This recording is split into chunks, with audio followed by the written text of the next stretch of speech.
Captain Marcus Webb stood on the bridge of the Ironheart watching the stars streak past in the void.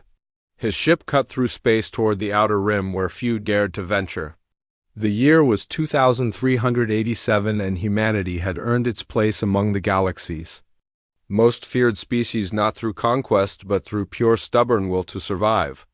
Earth was a Class 12 Deathworld, and every human who lived to adulthood had proven they could handle conditions that would kill most aliens within hours.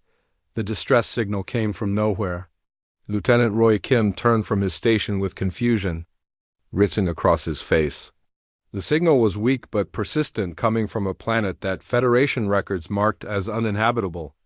Webb ordered a course change toward the source, knowing that any species sending signals from such a place deserved investigation. Kethver appeared on their screens as a nightmare world of crushing gravity and toxic storms.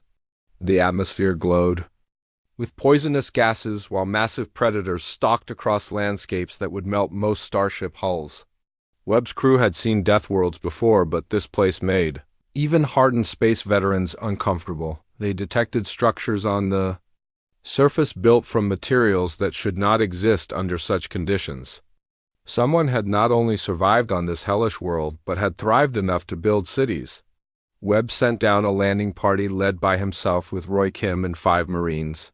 They wore the heaviest environmental suits available but still felt the planet trying to kill them with every breath. The gravity was worse than Earth's, pulling at their bones while the air burned through their filters faster than expected. Strange creatures watched them from the shadows with eyes that reflected the toxic light. Webb's team moved carefully through twisted forests where the trees themselves seemed to hunt anything that moved. The first contact happened without warning. A patrol of reptilian humanoids emerged from the ground where they had been perfectly camouflaged. They were larger than humans with scales that shifted color to match their surroundings and muscles that spoke of evolution under crushing pressure. Their eyes held intelligence, but also something else that made Webb's Marines reach for their weapons. The lead creature spoke in a language that their translators struggled to process. When understanding finally came, the message was simple and terrifying. These were the Kethvari, and they considered this planet their territory. The humans were invaders who would be destroyed. The battle that followed lasted only minutes but changed everything. The Kethvari moved with speed that should have been impossible under such gravity, while their weapons fired projectiles that punched through human armor like paper. But the humans adapted quickly, turning their mining equipment into weapons and using the hostile environment as cover. Roy Kim watched in amazement as both species fought with a ferocity that defied explanation. The Kethvari seemed to feel no pain, while the humans refused to retreat even when outnumbered. When the fighting ended, 3 Kethvari lay dead, while 2 human Marines would never return home. Back on the ship, Webb studied the readings Kim had taken during the battle. The Kethvari homeworld rated as a Class 13 Deathworld, 1 level higher than Earth. In all of known space, no other species had been found capable of surviving on a world more hostile than humanity's birthplace. Ambassador Helen Cross arrived on the next supply ship with orders to establish diplomatic contact. She was a veteran negotiator who had successfully made peace with dozens of alien species, but the Kethvari proved different. Their culture centered around something they called Vorthkai, which roughly translated to strength through suffering. War Chief Gorthik led the Kethvari delegation to the meeting. He was massive even by his species' standards, with scars that told stories of battles against creatures that existed only in human nightmares. His eyes held the same intelligence Webb had seen in the patrol, but also something else that made experienced diplomats nervous. The negotiations went poorly from the start. The Kethvari viewed strength as the only currency that mattered, while humans insisted on discussing territorial boundaries and resource sharing. Gorthik made it clear that his people had been expanding across the galaxy for generations and would not be stopped by another species, regardless of where they came from. Cross tried every diplomatic technique she knew, but nothing worked. The Kethvari culture was built around the concept that only the strongest deserved to survive, and they viewed any attempt at compromise as weakness. They had never encountered another species that could match their combat abilities. Until now, Webb's tactical officers ran simulations based on the battle data. The results were disturbing. In every scenario, the conflict escalated beyond control because neither species was capable of backing down. Humans had never met their equal in terms of pure survival instinct, while the Kethvari had never encountered beings who could match their strength. The final meeting ended when Gorthik challenged Cross to single combat to prove humanity's right to exist in the same galaxy. Cross declined, knowing that accepting would mean war while refusing would also mean war. The Kethvari delegation left without another word, but their message was clear. Roy Kim spent days analyzing samples from the Kethvari world. Their biology was fascinating and terrifying in equal measure. They had evolved redundant organs that could take over if damaged, while their blood contained compounds that would be lethal to most other species.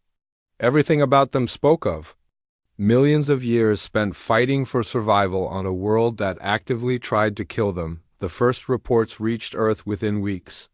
Military analysts studied the data with growing concern while politicians debated the implications. Humanity had always been alone in its capacity for violence, but now they faced a species that might be even more dangerous. Webb received new orders to establish a monitoring station in the system while keeping his distance from Kethvari territory. The orders came with a warning that any further contact should be avoided until higher command could develop a proper strategy. As the Ironheart settled into orbit around a dead moon, Webb wondered if they had just witnessed the beginning of something that would reshape the galaxy. Two species from Deathworlds had found each other, and neither was willing to share the cosmos. The mathematics of the situation were simple and terrifying. The galaxy held room for only one apex predator species, and now there were two. The attack on Titan 7 came without warning. The mining colony sat on the edge of human space, harvesting rare minerals from the planet's toxic core. 300 colonists lived and worked in the sealed domes that protected them from the hostile environment outside. They were tough people who had chosen to live on a world that killed the careless, but they were not soldiers. The Kethvari expedition struck at dawn when the colonists were beginning their daily routines. War Chief Vorthak led 50 warriors in a raid that was meant to test human defenses and gather intelligence. They had mistaken the mining operation for a military outpost based on the heavy equipment and defensive barriers needed to keep the planet's predators away. The colonists fought back with everything they had. Mining lasers became weapons, while excavation charges turned into bombs.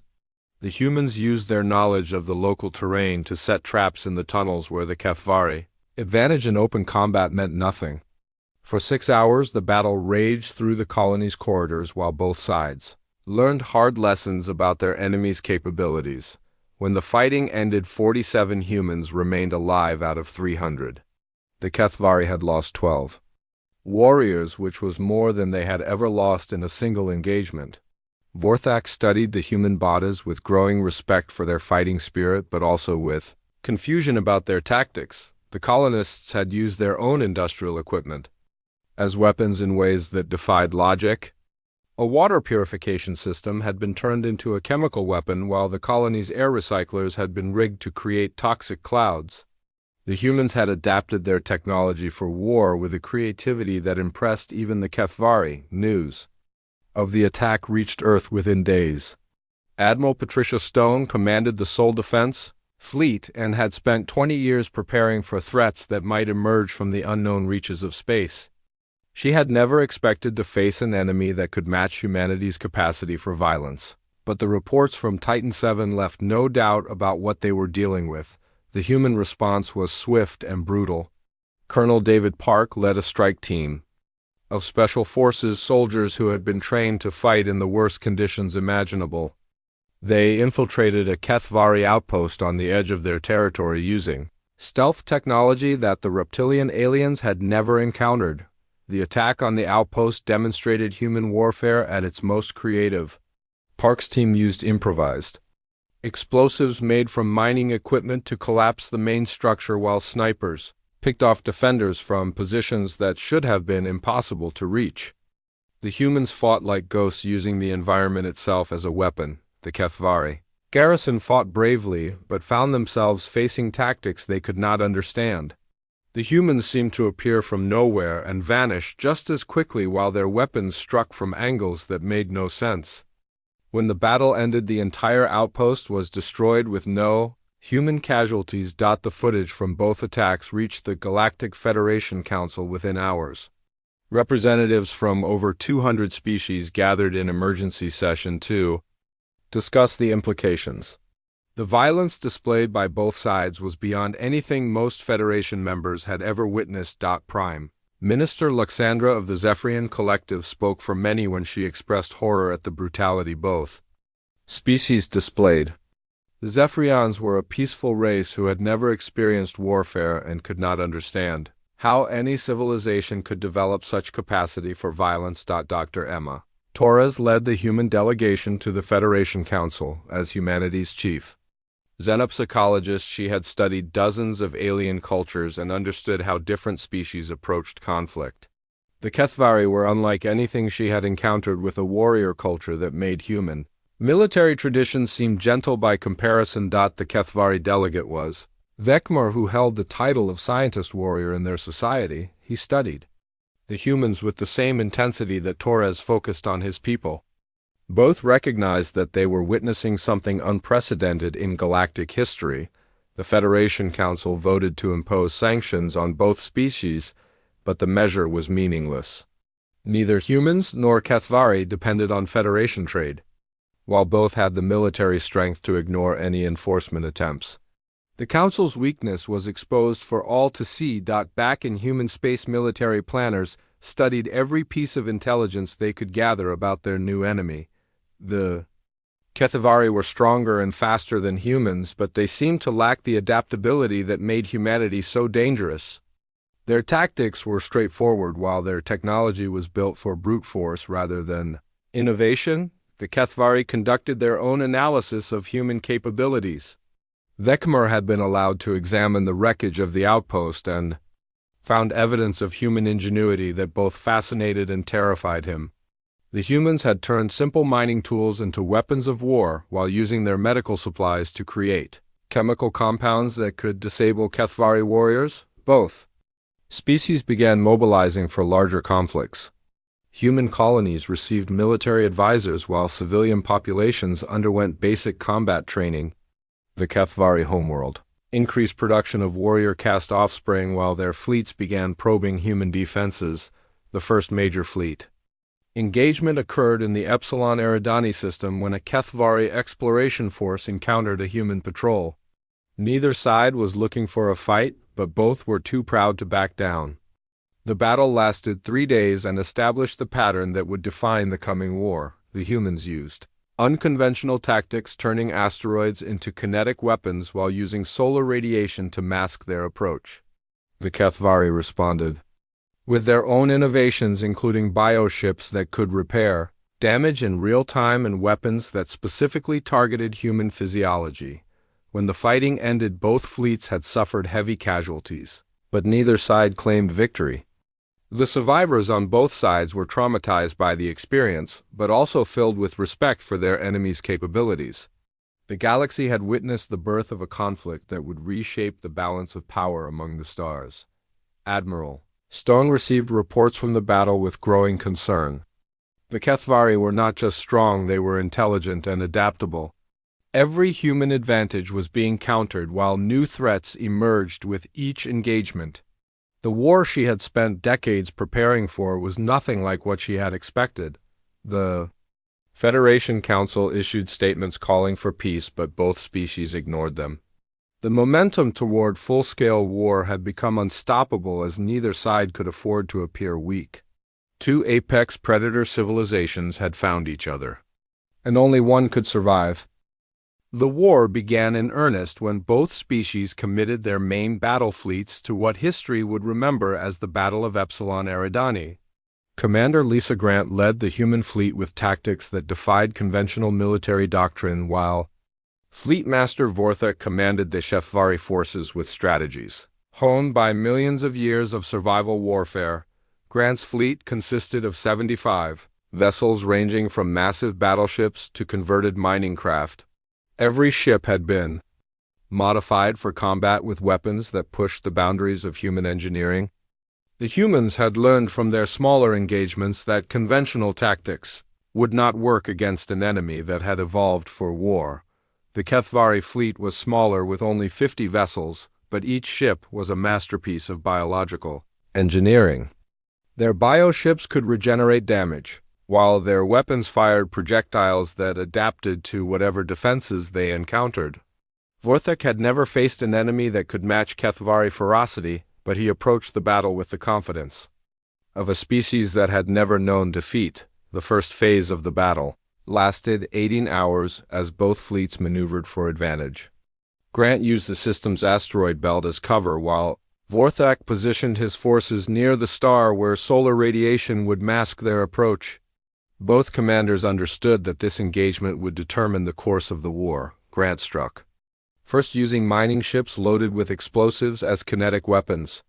The converted vessels accelerated to maximum speed before detonating in massive explosions that caught the Kethvari off guard.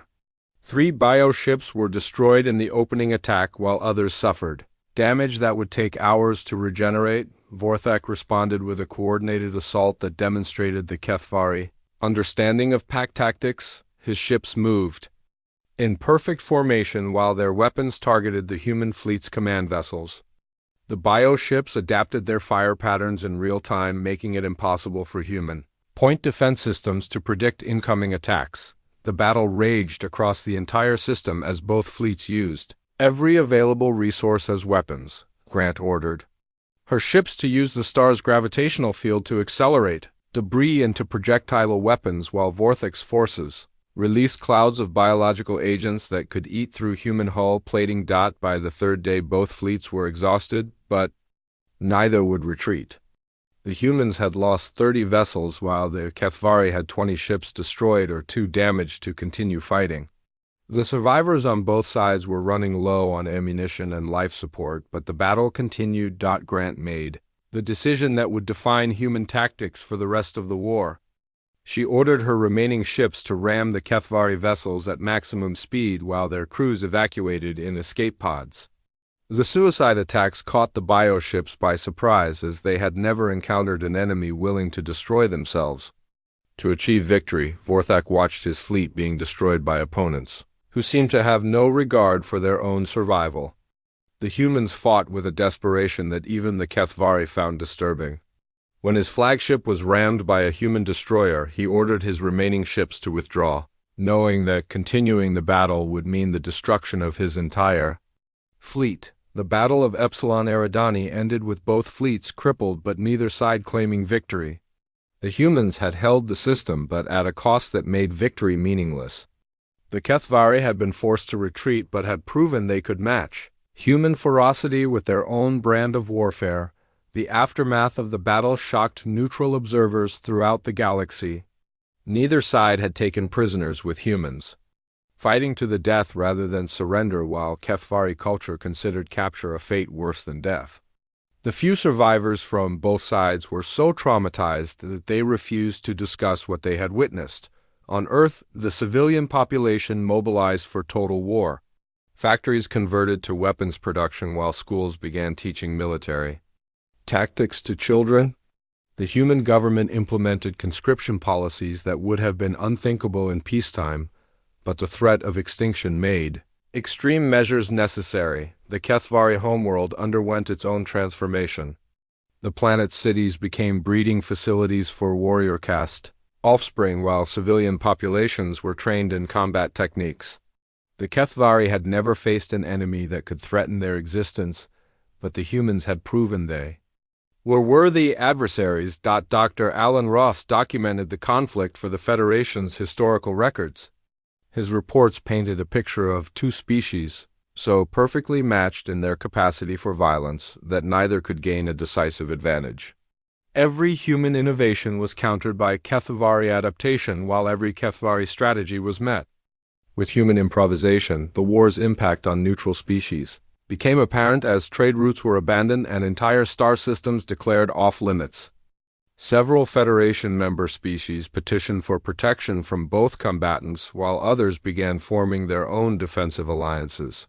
The conflict was reshaping the political landscape of the galaxy. Ross's analysis revealed that both species had evolved beyond normal sapient limitations. The war had become an evolutionary pressure that was changing both races in real time. Human soldiers were developing enhanced reflexes and pain tolerance, while HFY warriors were adapting new tactics that had never been seen before. The Federation Council attempted to intervene by sending peacekeeping forces, but both human and HFY fleets attacked the Federation ships without hesitation. The message was clear that this was a war that would end only when one species was completely destroyed. Intelligence reports from both sides revealed the development of weapons that violated every known law of warfare. The humans were creating artificial environments designed to exploit HFY biological weaknesses, while the HFY were developing bioweapons that could adapt to human countermeasures. The war had evolved beyond conventional military conflict into something that defied understanding. Both species were pushing the boundaries of what was possible in their determination to achieve victory. The galaxy watched in horror as two apex predator civilizations fought for the right to exist. Military analysts on both sides began to understand that the war might continue for decades. Neither species was capable of backing down, while both had the industrial capacity to sustain prolonged conflict. The mathematics of the situation were simple and terrifying. The universe was not large enough for two Deathworld species, and only one would survive the war that was reshaping the very nature of galactic civilization. The age of peaceful coexistence was ending, replaced by an era where survival depended on the ability to match the violence of the most dangerous species in known space. 2 years into the war, the conflict had evolved into something that defied conventional understanding. Captain Rachel Brooks led a reconnaissance mission to document the Battle of Furnace Prime and what her team discovered would haunt them for the rest of their lives. Both species had developed weapons and tactics so horrific that even hardened veterans refused to discuss what they had witnessed. The battlefield on Furnace Prime stretched across an entire continent where human and HFY forces had been fighting for 6 months. The planet's surface was scarred by weapons that should not have existed, while the atmosphere itself had been turned into a weapon. Both sides were using their environmental adaptations to create conditions that would kill their enemies. Brooks watched through her ship's sensors as human engineers released Earth-based pathogens into the atmosphere. The biological agents had been modified to target HFY physiology and could survive in conditions that would kill most other life forms. The HFY responded by introducing parasitic organisms that could penetrate human environmental suits and drive their hosts to madness. The psychological toll of the war was becoming apparent on both sides. Desertion rates had skyrocketed, but these deserters were not fleeing to neutral space. Instead, they were forming mixed units that fought against both their parent species. These outcasts had become the most feared fighters in the conflict, combining human creativity with HFY brutality. General Thomas White now commanded the human war effort after his predecessors had been killed in action. He had implemented strategies that pushed the boundaries of human morality, including the use of entire star systems as weapons. Civilian populations were being conscripted into suicide units, while prisoners were subjected to experiments designed to create more effective weapons. The HFY had responded with their own extreme measures under Supreme War Chief Morthak. His forces had begun using bioweapons that could consume entire planets, while their breeding programs produced new warrior castes designed specifically for fighting humans. The war had become a competition to see which species could develop the most horrific methods of destruction. Brooks documented the use of children as soldiers on both sides. Human colonies were training 10-year-olds in combat techniques, while HFY younglings were being genetically modified for enhanced aggression. The war was consuming the future of both species in its hunger for fresh combatants. The Federation Council made a desperate attempt to intervene by sending a peacekeeping fleet under Admiral Calathur of the Crystalline Collective. The intervention failed catastrophically when both human and Kathvari forces united temporarily to destroy the Federation fleet. The message was clear that this was a sacred conflict that would not tolerate outside interference. Dr. Sandra Hill studied the war's impact on both species and published a report that shocked the scientific community. Her research indicated that the conflict had become an evolutionary pressure that was changing both races in real time. New subspecies were emerging that were adapted specifically for warfare against their traditional enemies. The human population had developed enhanced pain tolerance and improved healing abilities, while their brains were adapting to process tactical information more quickly. The Kathvari were evolving redundant organs and improved regeneration capabilities, while their pack instincts were becoming more sophisticated. Hill's research revealed that both species were losing their original identities in the crucible of war. The humans who survived the conflict were becoming something new that bore little resemblance to their ancestors, while the Kathvari were developing traits that had never been seen before in their species. The war had spread to over 50 star systems, with battles raging across multiple fronts. Neither side could claim victory in any engagement, but both continued fighting with a determination that defied logic. The conflict had become self-sustaining as each generation of fighters was more adapted to warfare than the last. Brooks received orders to document the Battle of Hell's Gate, where human and Kathvari forces had been fighting in the atmosphere of a gas giant.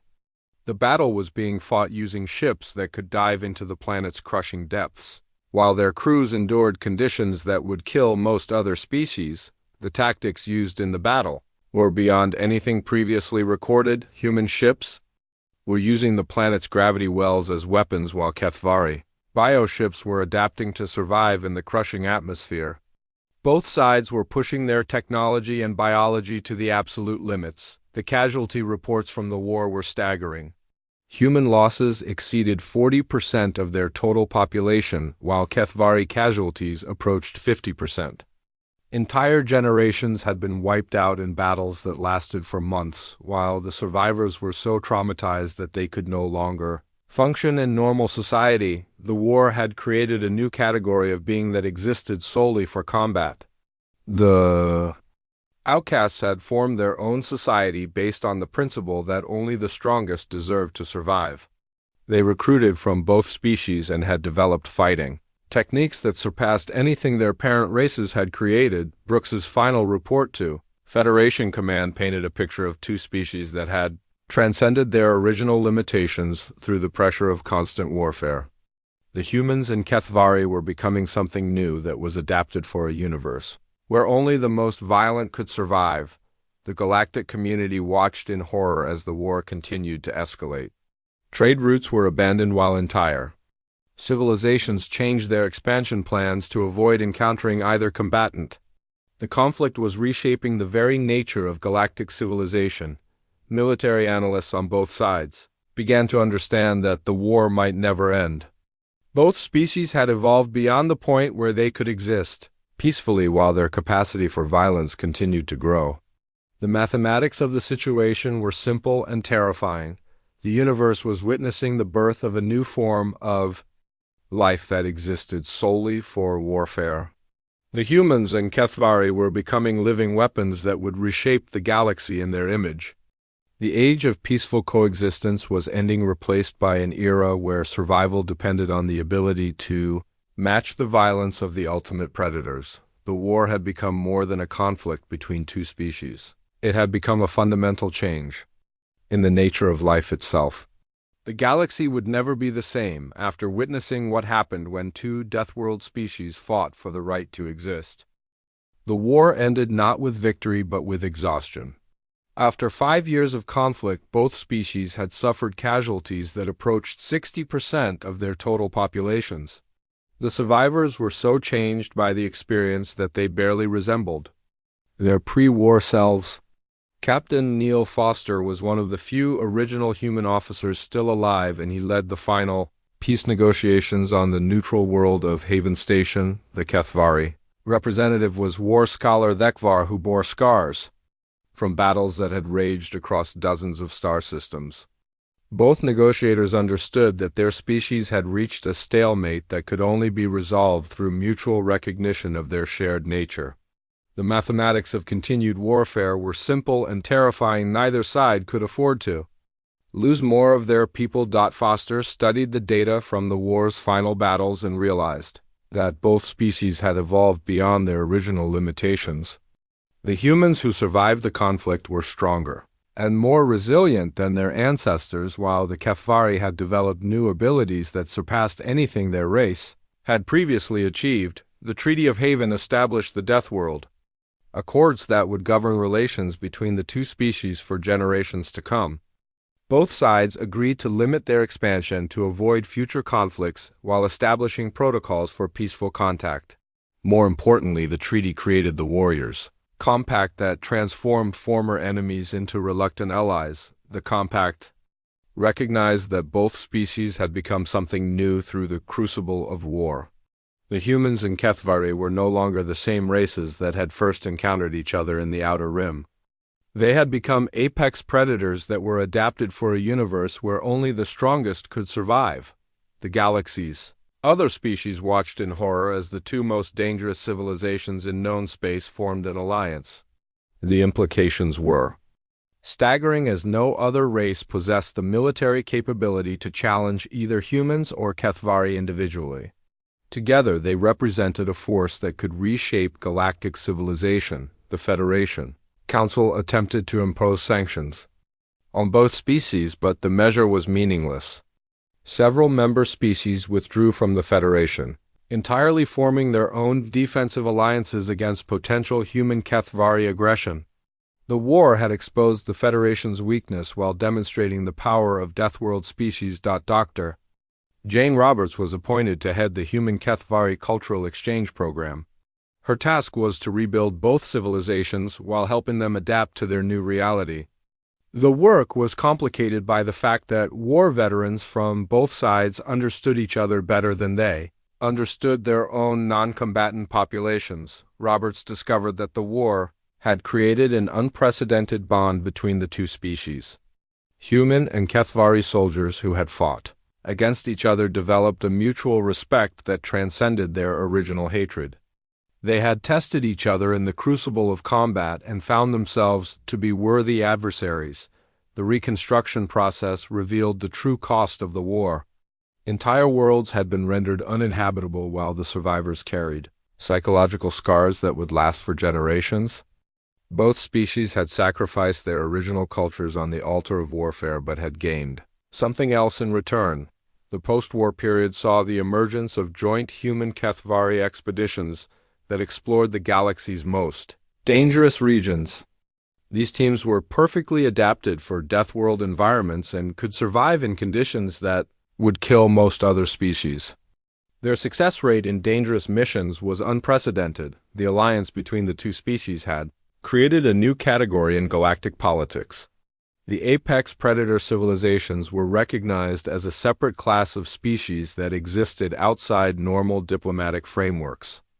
Other races developed new protocols for dealing with beings that had evolved beyond conventional limitations. Roberts worked with HFY scholars to understand how the war had changed both species. Their research revealed that the conflict had accelerated evolutionary processes that normally took millions of years. The survivors were essentially new subspecies that were adapted for a universe where violence was the ultimate currency. The children born after the war were different from their parents in ways that scientists struggled to understand.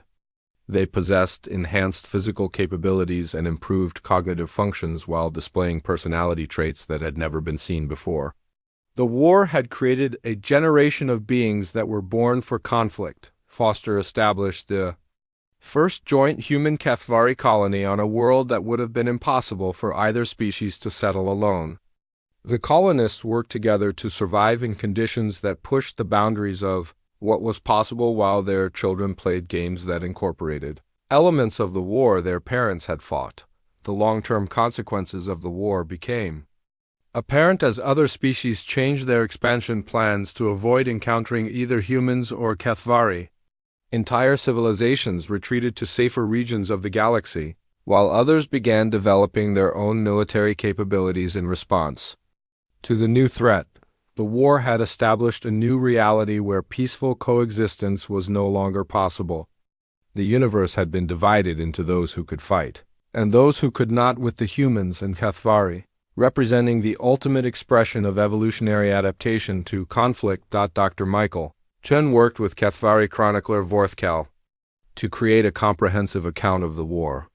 Their research revealed that the conflict had been more than a simple territorial dispute. It represented a fundamental shift in the nature of galactic civilization where survival depended on the ability to match violence with violence. The historical record showed that both species had been changed by the war in ways that would affect their development for millions of years. The humans and HFY had become living weapons that were adapted for a universe where only the strongest could survive. The final assessment of the war's impact was sobering. Two species from Deathworlds had found each other, and their conflict had reshaped the galaxy in ways that would be felt for generations. The age of peaceful expansion was over, replaced by an era where survival depended on understanding that some species were simply too dangerous to provoke. The children of both species grew up in a universe where their parents' war had become legend.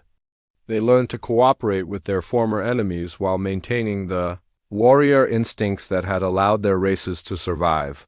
The galaxy watched nervously as the next generation of apex predators prepared to inherit a cosmos that had been shaped by violence. The war between the Deathworld species had ended, but its legacy would continue forever.